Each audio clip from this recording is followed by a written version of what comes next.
ରାଇରଙ୍ଗପୁରରେ ତହସିଲ କଚେରୀ କ୍ୟାଣ୍ଟିନ ଉଦ୍ଘାଟିତ।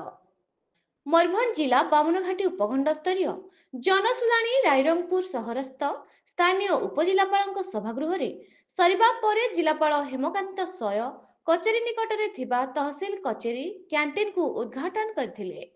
ଏହାପରେ ସେ କ୍ୟାଣ୍ଟିନର ଗତିବିଧି ନିରୀକ୍ଷଣ କରିଥିଲେ। ଏହି ସମୟରେ ରାଇରଙ୍ଗପୁର ଓକିଲ ସଂଘ ସଭାପତି ଅକ୍ଷୟ ମହାନ୍ତି ଏବଂ ଓକିଲ ସଂଘର ଅନ୍ୟ ସଦସ୍ୟଗଣ ଜିଲ୍ଲାପାଳଙ୍କୁ ଏହି କ୍ୟାଣ୍ଟିନର ନାମକରଣ ତହସିଲ କଚେରୀ କ୍ୟାଣ୍ଟିନ କାହିଁକି ରଖାଯାଇଛି, ପୁଣି ଡ୍ରେନେଜ ଓ ଗାଡ଼ି ପାର୍କିଂ ଉପରେ ଯୁକ୍ତି ବାଢ଼ି ବସିଥିଲେ। ଜିଲ୍ଲାପାଳ ସେମାନଙ୍କୁ ବୁଝାସୁଝା କରିବା ପରେ ସ୍ଥିତ ନିୟନ୍ତ୍ରଣାଧୀନ ହୋଇଥିଲା। ଏହି ସମୟରେ ତହସିଲଦାର ବିଶ୍ୱନାଥ ବିଶ୍ୱାଳ ଉକ୍ତ ପରିସ୍ଥିତିରେ ନରିବଦ୍ରଷ୍ଟା ହୋଇ ଘଟଣାକୁ ସୁଧାରିବା ପାଇଁ ଚେଷ୍ଟା କରିଥିଲେ।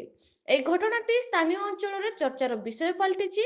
ଉକ୍ତ ପ୍ରତିକୂଳ ବାତାବରଣରେ ରାଇରଙ୍ଗପୁର ତହସିଲର ସମସ୍ତ କର୍ମଚାରୀ, ଓକିଲ ସଂଘର କର୍ମକର୍ତ୍ତା ତଥା ସ୍ଥାନୀୟ ଲୋକେ ଉପସ୍ଥିତ ଥିଲେ।